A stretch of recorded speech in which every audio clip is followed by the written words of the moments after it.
नमस्कार, मैं प्रखर आपका अपने इस यूट्यूब चैनल पे बहुत-बहुत स्वागत करता हूँ। आज की इस वीडियो में हम समझने वाले हैं कि जो अंतर्राष्ट्रीय ओलंपिक समिति है, उसने पहली बार जो है अपना अध्यक्ष एक महिला के रूप में नियुक्त किया है, जिसका नाम क्रिस्टी कोवेंट्री है। तो ये आज का हमारा सेशन में जो है मुख्य विषय है, इसी में हम आप चर्चा करेंगे। अभी हाल-फिलहाल में 23 जून को अंतर्राष्ट्रीय ओलंपिक दिवस मनाया गया है और उस दिन से ही जो है, ये क्रिस्टी कोवेंट्री जो है ये आईओसी यानी अंतर्राष्ट्रीय ओलंपिक समिति की पहली महिला अध्यक्ष बन चुकी है, ठीक है? तो आइए आज इसके बारे में हम समझते हैं। आप फिगर में देख सकते हैं ये जो है आपकी क्रिस्टी कोवेंट्री जी हैं और ये जिम्बाब्वे की प्लेयर है और जिम्बाब्वे की जो ये तैराक है, तो ठीक है, बैक स्ट्रोक स्विमर जो होता है, वो उस फील्ड की ये प्लेयर है। तो और इसके बारे में और समझते हैं, आइए देखिए। आईओसी यानी जो इंटरनेशनल ओलंपिक कमेटी है, इसके अध्यक्ष के रूप में निर्वाचित होने वाली पहली अफ्रीकी और महिला, मतलब कि पहली महिला है और पहली अफ्रीकन महिला भी है। मतलब पहली अफ्रीकन महिला, क्योंकि जिम्बाब्वे से है और जिम्बाब्वे जो करा आपका अफ्रीका में ही है, ठीक है? तो क्रिस्टी कोवेंट्री, इनका नाम क्या है? क्रिस्टी कोवेंट्री है। आईओसी की अध्यक्ष के रूप में निर्वाचित होने वाली पहली महिला और अफ्रीकी है, मतलब अफ्रीका से भी पहली है और पहली बार महिला के रूप में ये निर्वाचित भी हुई है। जो 130 साल का इतिहास रहा है किसका? आईओसी का, इंटरनेशनल ओलंपिक कमेटी का 130 साल के इतिहास में ऐसा पहली बार हुआ है जब किसी महिला को जो है अध्यक्ष चुना गया है। आईओसी के नए अध्यक्ष का चुनाव 20 मार्च 2025 को, अब ये कब हुआ था? 20 मार्च 2025 को ग्रीस में हुआ था, ठीक है?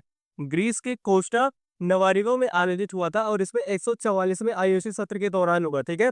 जिसमें आईओसी सदस्यों को मतदान करने का अधिकार था और जो अमृतार हुआ था उसमें से 97 से जो है इनको 49, 97 टोटल वोट से 49 वोट इनको मिले, जो कि बहुमत से अधिक था और इस वजह से इनको जो है निर्वाचित घोषित कर दिया गया, ठीक है?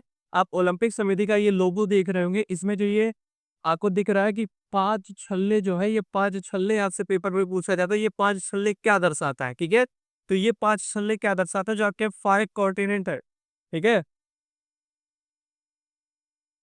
5 कॉन्टिनेंट को, जो 5 बड़े कॉन्टिनेंट होते हैं, उनको ये दर्शाता है, ठीक है? क्लियर है? आइए आगे देखते हैं। किसी और ने अमेरिका की अर्बन यूनिवर्सिटी में स्विमिंग ट्रेनिंग लिया। इनका जो बैकग्राउंड रहा है, ये कैसे जो है, मतलब इनके बारे में थोड़ा सा हम समझते हैं। देखिए, 16 सितंबर 1983 को जिम्बाब्वे के हरारे शहर में इनका जन्म हुआ था। मतलब ये जो जिम्बाब्वे से बिलोंग करती हैं। Dominican convent high school Harare से स्कूलिंग, जिम्बाब्वे से मतलब इनकी स्कूलिंग हुई है। अर्बन यूनिवर्सिटी अमेरिका से ग्रेजुएशन किया इन्होंने और यहीं से जो है स्विमिंग में एडवांस ट्रेनिंग इन्होंने ली, ठीक है? उसके बाद कॉलेज के दौरान इंटरनेशनल स्विमिंग कंपटीशन में हिस्सा लिया और उसके बाद फिर ये तैराक के फील्ड में काफ़ी आगे निकल आई। अब ये 5 ओलंपिक खेलों में हिस्सा ले चुकी है, ठीक है? 5 ओलंपिक खेल, जैसे कि देखो 2000, 2004, 2008, 12 और 16 में जिम्बाब्वे का प्रतिनिधित्व ये कर चुकी हैं और इन 5 ओलंपिक खेलों के दौरान इन्हें कुल 7 ओलंपिक मेडल जीते हैं, जिसमें से 2 गोल्ड हैं, ठीक है? और 4 सिल्वर और 1 ब्रॉन्ज मेडल शामिल है। 2013 में इंटरनेशनल ओलंपिक कमेटी आईओसी की ये सदस्य बनी। उसके बाद 2018 में जिम्बाब्वे की स्पोर्ट्स आर्ट और रिक्रिएशन मिनिस्टर बनी। मतलब वर्तमान में ये जो है जिम्बाब्वे की खेल मंत्री भी है ये, ठीक है? और क्रिस्टी कोवेंट्री, अब इन्हें जो है आईओसी की पहली महिला अध्यक्ष के रूप में चुना गया है। और इसके बाद और हम समझते हैं इसमें आईओसी अध्यक्ष का जो कार्यकाल है वो कितने वर्ष का होता है? तो 8 साल का होता है, ठीक है? और इसमें भी अध्यक्ष 4 साल की अवधि के लिए एक बार फिर से चुनाव के लिए पात्र होता है, ठीक है? तो आपसे पूछा जाएगा कि आईओसी का जो अध्यक्ष होते हैं उनका कार्यकाल क्या होता है? तो 8 वर्ष का होता है, ठीक है? तो इस हिसाब से जो है अब क्रिस्टी कोवेंट्री जो है 2033 तक अपने पद पर रहेंगी और अभी हाल फिलहाल में 23 जून को, ठीक है? 23 जून को इंटरनेशनल ओलंपिक डे मनाया गया है और इस दिन इसके पहले जो अध्यक्ष थे, जिनका नाम थॉमस बॉच था, उन्होंने इस्तीफा दिया है और इन्होंने अपना पद संभाला है, ठीक है? तो इसके पहले अध्यक्ष कौन थे? थॉमस बॉच थे, ठीक है?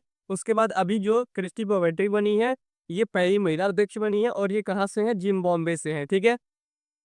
और इसके बाद जो है इंटरनेशनल ओलंपिक कमेटी के बारे में थोड़ा सा जानते हैं। तो फिर 1894 यानी 1894 में इसकी स्थापना की गई थी और स्थापना कहाँ पे हुआ था? पेरिस, फ्रांस में हुआ था। बट इसका जो हेडक्वार्टर से मुख्यालय है वो लुसाने, स्विट्जरलैंड में है। तो इसमें कंफ्यूज आपको नहीं होना है। जो स्थापना हुई थी वो फ्रांस के पेरिस में हुआ था, बट जो उसका हेडक्वार्टर है वो लुसाने, स्विट्जरलैंड में है। और इसके संस्थापक कौन है? ठीक है, फाउंडर कौन है? तो पियरे डी कुबर्टी जो है इसके फाउंडर है और इन्हीं को आधुनिक ओलंपिक यानी मॉडर्न ओलंपिक जो है उसका फाउंडर माना जाता है, ठीक है। और इसका कार्य क्या होता है इंटरनेशनल ओलंपिक कमेटी का? तो जो दो आपके ओलंपिक आयोजन होता है यानी कि ग्रीष्मकालीन और शीतकालीन यानी समर ओलंपिक और विंटर ओलंपिक जो होता है इसका आयोजन करवाना इसका काम होता है आईओसी का, ठीक है। और फिर चुनाव प्रक्रिया क्या होती है कि आईओसी के जो सदस्य होते हैं वही अध्यक्ष का चुनाव करते हैं, ये क्लियर है। और ये आपके लिए इम्पोर्टेंट होने वाला है कि इसमें जो भारतीय सदस्य हैं जिसका नाम क्या है? नीता अंबानी, मतलब इंटरनेशनल ओलंपिक कमेटी में इंटरनेशनल ओलंपिक कमेटी के जो भारतीय सदस्य हैं उनका नाम क्या है? तो वो नीता अंबानी जी है, ठीक है।